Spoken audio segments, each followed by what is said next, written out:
కులగణన చేస్తామన్న కేంద్ర ప్రభుత్వం ఇప్పటి వరకు దీనిపై షెడ్యూల్ విడుదల చేయలేదన్నారు బీఆర్ఎస్ నేత వినోద్ కుమార్. వెంటనే కులగణనపై షెడ్యూల్ విడుదల చేయాలని డిమాండ్ చేశారు. కులగణనతోనే పేదలకు పథకాలు అందుతాయని తెలిపారు. కులగణన ఎప్పుడు స్టార్ట్ చేస్తారు, ఎప్పుడు ముగిస్తారో చెప్పాలన్నారు వినోద్ కుమార్. మనకందరికీ తెలుసు, దాదాపు 100 సంవత్సరాల నుండి బ్రిటిష్ పరిపాలన తర్వాత స్వాతంత్ర్యం వచ్చిన తర్వాత ప్రతి 10 సంవత్సరాలకి సెన్సెస్ జరుగుతుంటాయి. 2021లో జరగాల్సినటువంటి సెన్సెస్ దురదృష్టవశాత్తు కోవిడ్ వల్ల వాయిదా పడ్డది. మరి వరకు ఎప్పుడు సెన్సెస్ కండక్ట్ చేస్తారు అనేది మరి కేంద్ర ప్రభుత్వం చెప్పడం లేదు.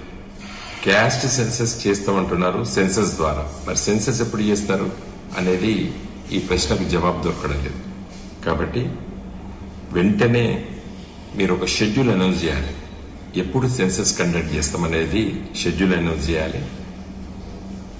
తర్వాత ఈ సెన్సెస్ వల్ల భారతదేశంలో ఉన్నటువంటి పేద వర్గాలు, బడు బలహీన పేద వర్గాలు, ముఖ్యంగా షెడ్యూల్ కులాలు, షెడ్యూల్ తెగలకి రావాల్సినటువంటి పథకాలు, జనాభా ఎంతో ఉందని తెలిస్తేనే కేటాయింపులు జరుగుతాయి. నీతి ఆయోగ్ కూడా దానిపైన నిర్ణయం తీసుకోగలుగుతుంది. తర్వాత 2026 తర్వాత జరగవలసినటువంటి డీలిమిటేషన్ ప్రక్రియ మొదలవుతుంది. మహిళా రిజర్వేషన్ చట్టము లోక్సభ, రాజ్యసభ పాస్ చేసిన తర్వాత, రాష్ట్రపతి ఆమోదం పొందిన తర్వాత అమలు ఎప్పుడు నోచుకుంటుంది? సెన్సస్ తర్వాత. కాబట్టి అన్ని సమస్యలకి ఇప్పుడు సెన్సస్ చాలా ముఖ్యం. కాబట్టి